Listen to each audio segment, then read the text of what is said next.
let's see. Is that too much glitter? Nonsense. There can never be enough shine. I want to send telepathy to the moon.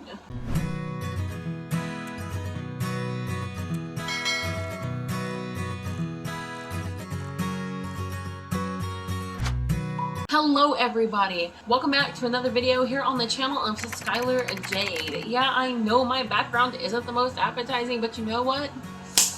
Stick around for the content. In today's video, we are going to be talking about how to price your handmade product. Now this is a question that is very near and dear to my heart because it is so hard to answer, and the reason why is because it is such a personal question. Like, it's unique to everybody and it's really hard to answer because, well, there's no one set answer for it. So I'm here today to kind of try to help you out, give you a little bit of my formula for the method of how I do it. I mean, to be honest guys, price your stuff how you want it. I'm just here to kind of try to help if you're open to advice. So the first thing is, what are you making? What are you making it out of? Think about the material cost. Your material cost is going to be one of the biggest things when you're considering on how to price your product. Oh, not. Because your material is what it's being made out of. And not only that, you're going to have to factor it in if you want to keep making that item over and over again. So you're going to have to think about that a lot. And you're also going to weigh in the fact of if you can find the cheaper material and who you can buy it from. If you can buy it wholesale or whatever. Like, for example, I make crochet stuffed animals. Haha, link down to the shop in the description box below if you want to check it out. Much love. What's that thing they do nowadays instead of that? Freaking this thing.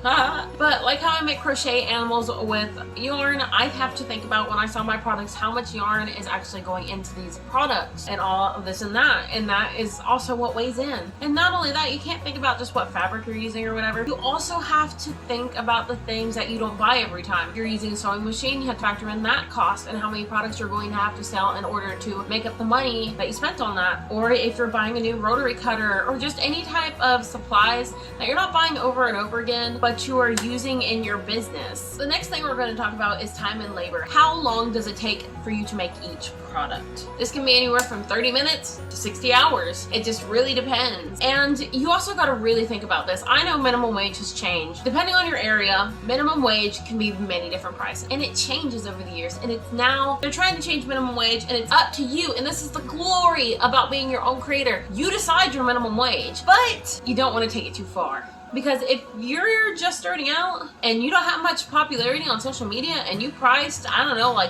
a sock you made for like $200, but then Markiplier goes and prices one of his socks for $200, they're gonna buy his because Markiplier is widely known, or PewDiePie or any of them, they're wildly known. They're gonna go buy his sock. I mean, not a crap ton of people will because, you know, it's a $200 sock, but people love him. The select people that have that money are gonna go spend it on that sock. But you, if you try to charge $200 for a sock, not many people know about you if you're just starting out. If you have an Instagram and you've got like 100 followers, not many people are gonna pay $200 for that sock. Now, I'm not talking like actually have a sock, okay?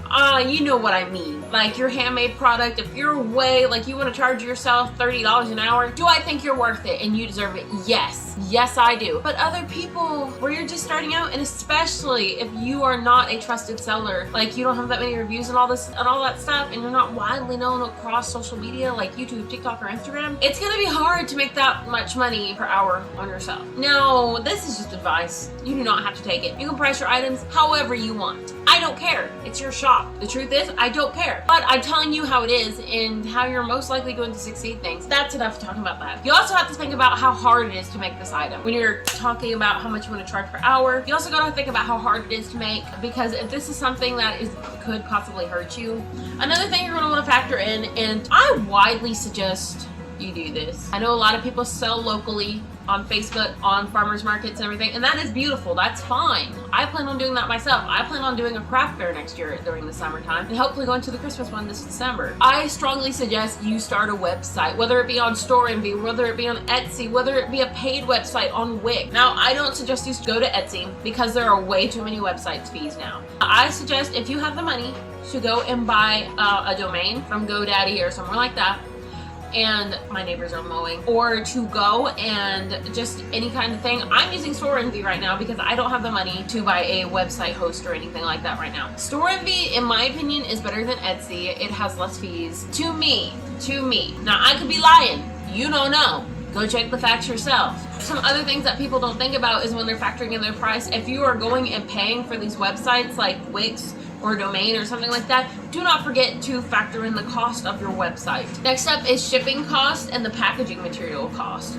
Shipping cost is something that is also personal to the item you are selling. I cannot tell you a base shipping cost, but I will say do not forget to include it, because if you don't, you're going to be missing out on money. But also packaging material cost. Now, most of my packaging I bought off Amazon, but there's all kinds of websites now where you can get cute, trendy packaging.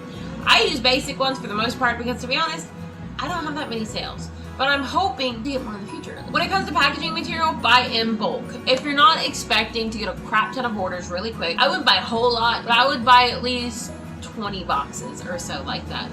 Buying in bulk is going to save you in the long run because things are cheaper when you buy them in bulk, especially off Amazon and different packages across the thing.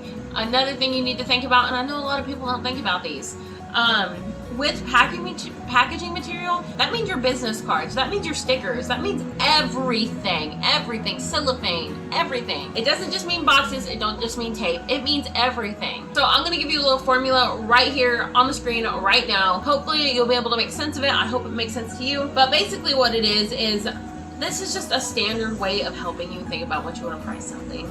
Now, I am not saying that you have to follow this because you don't, but here's the formula. So what you're going to do is, one, you're going to take cost of supplies plus the per hour of time spent, like the price you're going to charge per hour. That will equal price A. Your price A, what I just said, cost of supplies and the amount you want to make per hour. In this instance, I'm going to use $10 per hour. And next, you're going to do cost of supplies times 3. That's going to be your price B. And now you're going to take your cost of supplies and your per hour time spent, which is price A, like I said, and you're going to add it with price B and then divide it by 2. With that, you get the average between these two prices, price C. That is going to give you around how much you should charge for your product. Is it accurate? Let that be up to you. It doesn't have to be accurate, and it could not be accurate, you know? So what I'm going to say is, at the end of this video, at the end of the day, it is your product, it is your shop, and it is your hands that is making this. You don't have to follow to any advice that I say or what anyone else says. You do you and do what you want. These are your products, and dang, we're proud of it. With that being said, I hope you guys will check out my social medias. I just started a Twitch. Come see me stream. I stream like 4 times a week. Come watch me stream. We're playing a bunch of different games. I'm drawing. I'm going to be hosting a Q&A later this week if anybody wants to come check it out. I'll be answering any questions that the chat has for me. Also, don't forget to hit that like and subscribe button. And with that being said, stay proud of your handmade stuff.